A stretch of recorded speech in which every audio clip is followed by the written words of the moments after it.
Hi, my name is Cynthia Ruiz.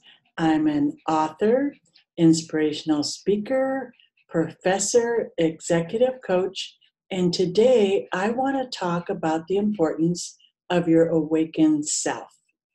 Now, first of all, we know that we're all spiritual beings having a human experience.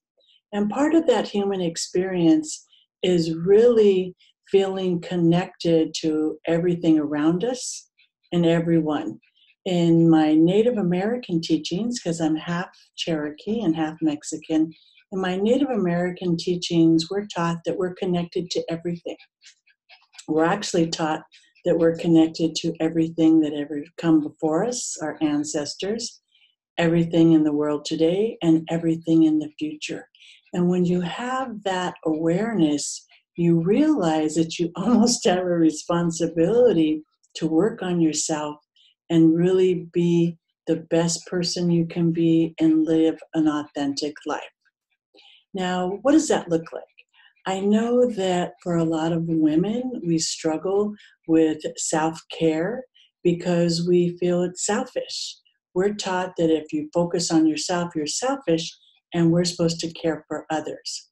Well, I believe that everything is about harmony and balance. Yes, we care for others, but equally as important, we have to care for ourselves.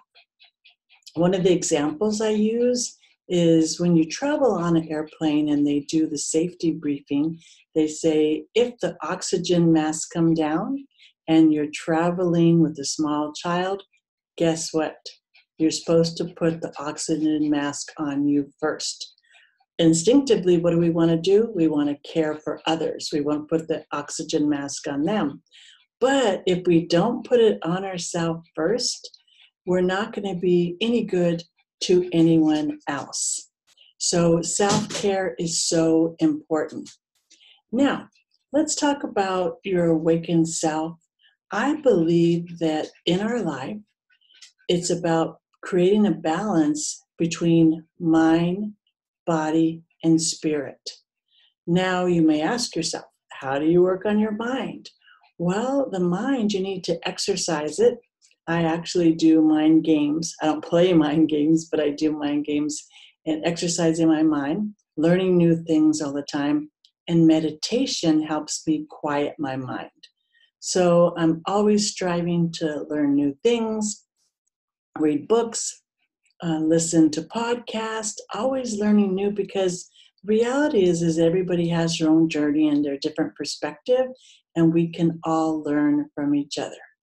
Now, in terms of the body piece, I try to eat healthy, I work out. Eating healthy, I don't eat any red meat or pork. I eat a lot of vegetables and organic and just try to eat as healthy as I can. In terms of exercising, I love to be outdoors. I love hiking. I hike on a regular basis and really making sure that my body is functioning. Which takes us to the third piece of it, which is the spirit. Now, I actually have a spiritual practice on a daily basis. My spiritual practice involves three things. I do three things. First thing I do in the morning, I do my gratitude list. What am I grateful for? And sometimes it could be the same thing on my gratitude list, but I live in Los Angeles where it's the homeless capital of the world. So when I think, what am I grateful for? Well, when I wake up in the morning, I am grateful to have a bed to sleep in, to have a roof over my head, to be surrounded by so many amazing people and my life filled with love and joy. I'm grateful for the wonderful experiences that I have and the many people that I get to meet. So after I do my gratitude, I pray. I believe in God. I also use the term creator, universal consciousness. To me, it doesn't matter what term you use. Find something that's comfortable for you. But I pray to the creator. I pray for my friends. I pray for myself. I pray for the world. I like to say prayer is talking to God and meditation is listening. which brings us to the third piece of my spiritual practice, which is meditation. I like to meditate on a regular basis. And I know for so many people, including myself, it was really hard to learn how to meditate. It took me years. When I would start to meditate, I'd sit down and then I'd start doing my list of things to do in my mind. I had to go to the store and buy milk. I had to do whatever it was that I needed to do.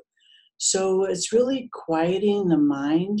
And I actually got a bit of advice that really shifted my meditation, because I'd sit there and then I'd start hearing the dog barking and I'd focus on the dog barking. Well, when you focus on that, you're giving it energy. So now what I do is when I hear noises, whether it's a baby crying, a dog barking, a car going by, whatever it is, I simply acknowledge that and let it go. I don't give that any attention, because when you give something attention, your attention shifts. So it's really about sitting still. And I like to say, when you're meditating, you're getting messages from God or the Creator. But I have that spiritual practice that I do every day. So I feel my best, my authentic self, when I have balance between those three: mind, body, and spirit. But it takes work, because guess what? In life, you're going to have challenges.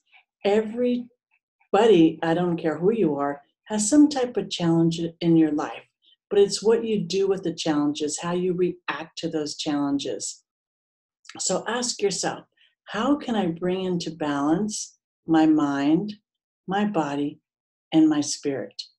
And once you do that and you realize that it's okay to care for yourself, you start developing your self-awareness. And again, it's the awareness that you're connected to everyone, everybody, everything. And then once you start letting go of what's stopping you from being in balance with your mind, body, and spirit, you'll realize that you become happier. Because let's face it, happiness is a choice. Choose happiness, choose yourself. And also, what I like to recommend to people is positive affirmations. Because in life, we get so much negativity thrown at us.